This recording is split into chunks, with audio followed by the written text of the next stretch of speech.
Hey everybody, happy Labor Day weekend. It's Tony Robbins, and I just wanted to send out a little video message. By the way, I'm here in Fiji. It's a rough life. I'm doing 2 back-to-back seminars, but doing it here makes life not feel like much labor. But I got here because I had the privilege of stumbling upon a fundamental principle in my youth, and that principle was taught to me by my original teacher, and his name was Jim Rohn. And Jim taught me when I was just 17 years old that in life, there's only one way for you to really truly have your labor be fulfilling. A, you have to align with what's most important to you, what you really believe in, what's meaningful for you. That if you settle for something less than that, well, you might have to do it because you have to pay your bills. You can't ever give up pursuing what's going to make you feel most alive, because ultimately, I really believe that the most sacred thing in our lives that we can give another human being besides our love is our labor. You think about it, your labor is your energy, it's your time, it's your emotion, it's your intellect, it's your spirit to some extent. And if you can find a way where what you do for a living activates that sense of what you're made for, then work is not work, whether you be in Fiji or whether you be in an environment that might seem less exciting and promising in the moment. And trust me, I worked in plenty of those too. But with the same level of excitement and passion, because I found what turns me on, that makes me feel alive, makes me feel like I'm doing something that's worthwhile. And on Labor Day, I think a lot of people, it's just a holiday to get away and take time off of labor. And my hope is to trigger you to think about how could you turn your labor into your love. I think it was Mark Twain who said, when your vocation becomes your vacation, that's when life becomes truly magnificent. And I'm privileged enough to have that, but I pursued it. And one of the secrets that I found, and I know you know this in your soul, is that we all know if you're going to be masterful at something, you don't show up as the best in the world at something. You don't show up in environments that you want to be in. You get there because you did things for thousands and thousands of hours. Most of you know the concept of mastery taking 10,000 hours. It's an arbitrary number, but I'm sure you've heard about it. You want to get really good at something, it's 10,000 hours, because when you do something enough, with enough intensity, enough intention to constantly get better, when your labor is your love, and where your labor is something you have to always get better at, then usually what happens is you get these insights that allow you to serve more. But I also think that labor, we're talking about this weekend, what makes people fulfilled by their labor is their motives for it. If your motive is just to make money or just to pay your bills or just to get rich or whatever you think that's going to be, those people never really are fulfilled even if they make the money.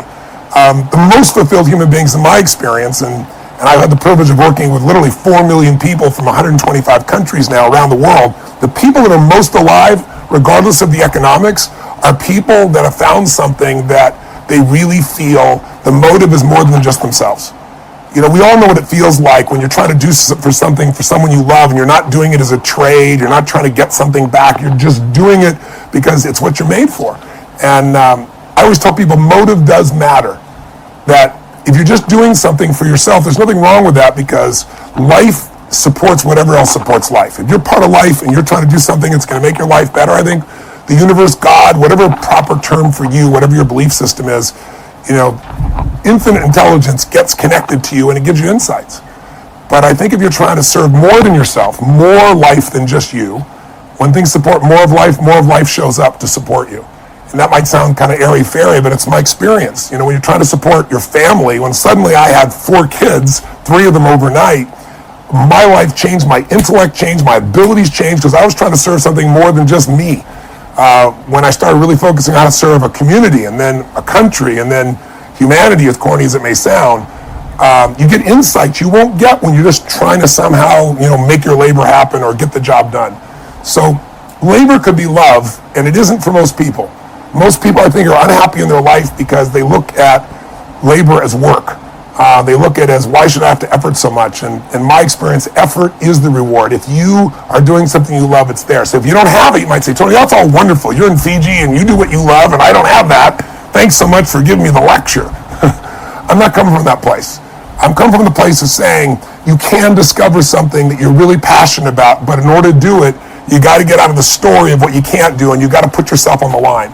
I mean, so many people right now, this Labor Day, are out of work. And when you don't have the privilege to be able to work, you start realizing that work really is a privilege. And most of us know that 2/3 of the planet's living on $2 a day. So no matter how difficult our life may be, most of us, our worst challenge is somebody else's greatest dream.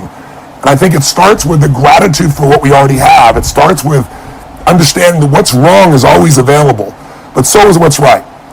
And if you and I can figure out what's right with what we do, if we can start where we are and enjoy that labor, everything changes. I'll give you a silly example, kind of a funny story.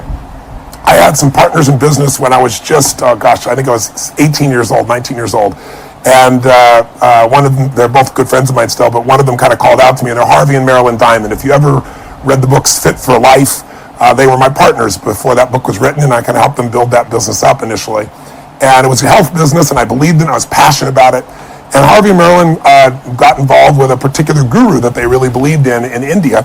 And gradually they started to decide that what they were going to do is they were going to do this chant in the seminars we're doing, which were seminars on how to become in a peak state of fitness and health. And we're doing them for successful business people those days in Beverly Hills and West Los Angeles and a couple other areas. And I was concerned that they were now going off to India to have these spiritual experiences, and they were to come back and they were going to try and convert people to some form of spirituality. Whether it was right or wrong didn't matter, just it wasn't what we were in business for. And I wanted to change people's lives with health. So being a young kid and thinking of all the answers, I went to India with one thing in mind. I'm going to make sure that I have a conversation with the guru and he straightens my partners out so they understand that their labor is a gift and they need to give their labor separate from their spiritual beliefs. So I go off on this journey and I go to India. And I stay outside this ashram because I'm not a follower of this thing. And they're in the ashram, and I go have my meals. And one day I come back from having this meal, and this old monk comes up to me. And the monk says, excuse me, I've not met you. I introduced myself, and he says, what are you here for? I said, well, I'm here to see the guru. I want to have a meeting. And if you know anything about India, you don't just have a meeting with a guru. People come for 5 or 7 years and don't get such meetings. And I said, I'm here to get his help to straighten something out. It's very important with some of his followers. And the man said, well, I haven't seen you at Seva. And I said, what's Seva? And he said, well, Seva is where you come and volunteer your time to give work, to give labor to the guru. And I said, I'm not a follower of the guru, so I don't do Seva. He goes, yeah, but you're staying in the guru's place. I said, I'm paying to stay in the guru's place. He goes, it doesn't matter. You're eating the guru's food. I said, I'm paying for the guru's food. He goes, but here you have to pay and you must give labor. And you must volunteer 4 hours a day to Seva. I'm thinking, you got to be kidding me. But after he left, he said, you should report to this place for your assignment. I'm thinking, there's no way I'm going to do this. But then I started to feel guilty. I see all these people, doctors and lawyers and moms and kids, and they're all working. And so finally I report for Seva. Thinking, all right, I'll get this out of the way. And so I show up for the Seva, I'll never forget, right, for my labor, remember? And the guy looks at me and goes, oh, big man, furniture mover. And I go, oh, no, I got a bad back, which was true, but I was exaggerating how bad it was at that moment just because I didn't want to do a bunch of heavy labor. And when I was growing up, I grew up very poor, and I'm the oldest of 3, and I had to do all the shopping, all the grocery shopping on my bicycle, come home, make the meal, and I was happy with all that. But then, right when you wanted to be done with your work and go watch sports or do something great, I had to wash the dishes. So I swore someday I will never do the labor of washing dishes. I will afford a dishwasher. I will find some way to not have to do dishes. I tell you this background because when I told him I couldn't be a furniture mover, he looks down and goes, oh, only one other job left, dishwashing. Now, dishwashing in India is a different labor than you might picture in your kitchen. And you're in this ashram, and I report, and there's these milk solids and yogurts on the floor, and you're standing in your bare feet, and you're taking these filthy dishes coming across, and it's 4 hours a day for 6 or 7 days. I'm telling you, I was so angry, I was mad at myself that I was there, and I was washing these dishes and upset, and plus I was a vegan, and I didn't like the fact there was milk on the floor. I was judgmental about everything. In the middle of all this stuff, after about an hour of being angry, I got tired of being angry, and some part of me kicked in and goes, damn, whatever you do, you're the best at it. Why don't you be the best damn dishwasher? So I started washing these dishes with a frenzy. I'm like, come on, guys, speed this thing up. And something magical happened. The thing that I thought was most disgusting and filled with labor and work became play. And I started to laugh at myself. And I thought, what an ego jerk you are to think that you're below washing some dishes. And then I got beyond my ego and jerk into, why not just enjoy whatever you do, and then when you do, all of a sudden it's not work anymore. And that was my great spiritual breakthrough. I eventually did meet with his guru and try to straighten him out, but he didn't think very much of an 18-year-old kid straighten him out. He laughed quite a bit. He did talk to my partners and said, I think you guys should just keep teaching what you're teaching, and Fit for Life went on to be one of the most successful books in history. But I can't claim credit for that. I was a part of that little piece. But I will tell you that if you can Get over what, if you can get yourself to love to do the stuff you hate to do, then there's no limit to the success you can have in your life. If you can take the things that you're afraid you'd have to do to succeed in your business or to succeed in your life or to succeed in your relationship, there are things everybody doesn't want to do. And the more focused you are on how you're not going to do that, the more life seems to bring those things up for you and makes them barriers. So maybe on Labor Day, maybe it's time to take something that you can't stand doing and say, I'm going to do this for 2 hours. I'm going to find a way to love the hell out of it. And if you did, you might find a little breakthrough. You might find that if you're in the moment with anything and you tap into your ability to enjoy anything in life and you just focus on what you can give instead of what you can get, in that state of giving, work disappears. And doesn't matter if you're by the ocean or in the desert. It doesn't matter with whether people even thank you or not, honestly, as much as we all enjoy people's gratitude. When you've done something really well and you know it, doesn't matter what anybody else says. You know who you are. You know what you've become. You know what you've given. And in the end, even the people that seem to be selfish inside, we all are yearning for something more in ourselves. We're yearning to feel like our life matters.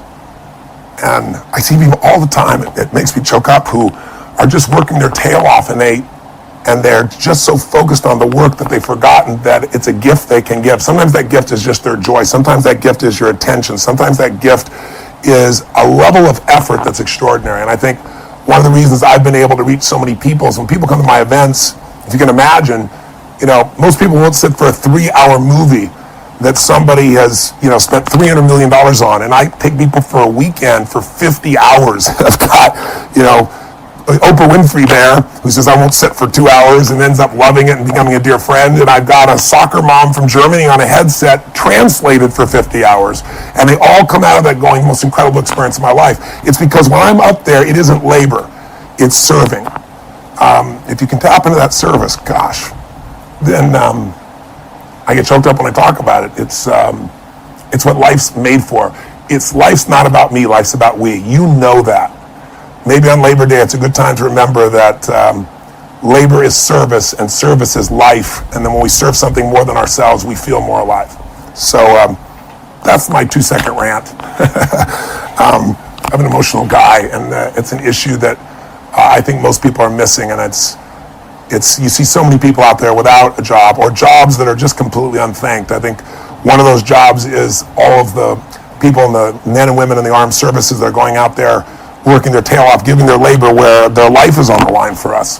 And I hope maybe on Labor Day you'll think about some of those people too. So here's what I'd like to offer you if you'd like more than just my initial rant. Obviously, I'd love to coach you, and I have a whole series of products and services and seminars that do that. But for Labor Day, for 4 days, we have a little special I'd like to offer you, which is my original Personal Power 2, the most successful personal achievement program of all time. I'm very proud of it. It's a program that guides you, where you just do one little audio a day, and it guides you through creating all these changes in your life, your body, your emotions, your relationships, your finances. It's the most successful in history. I'm going to make that available to you. If you'd like to just try it at no charge, just for the shipping. I'll send it to you for the shipping, and you keep it and try it for 30 days. And if you love it, keep it, and then we'll bill it to you. I think it's over 3 months. They'll have whatever the offer is there for you. But I want you to just try it. Just see if this could make a difference. Maybe it's time to move yourself strategically, not just be inspired, but strategically towards what matters more in your life right now. And if you decide to keep it, we won't bill you to them. But if you do, then you can tell us someone else you want us to send a second to as a gift, someone else who you think could be touched in the spirit of giving. And if you don't have somebody in particular, then I'd love to take the one. I'll put one in your name and send it to the Wounded Warriors organization that we work with, because there are a lot of men and women that have come back and they're in tough shape, and this type of work makes a difference. I'm still taking care of those people anyway, but I'll just add one more in your name if you decide you don't want to send this to a friend or a family member. So I hope this little message reminds you that Labor Day isn't just about going to the beach and having pizza and getting drunk or whatever we all do at different times. Nothing wrong with all those things. But maybe it's time to tap into the spirit of what you're made for. And if that touched you at all, then drop me a comment or two. And if not, and you think I'm a crazy idiot, I know you'll drop me a comment about that too. That's the nature of the internet today. So blessings to you, and I hope I had a chance, the privilege of meeting you sometime soon. My next event in the United States is coming up in November 1st, 2nd, 3rd, down in Orlando, Florida. Unleash the Power Within, last one I'm doing this year. If you'd like to come, love to see you there too, and you can reach out to our offices. Take care, blessings, live strong, and live with passion.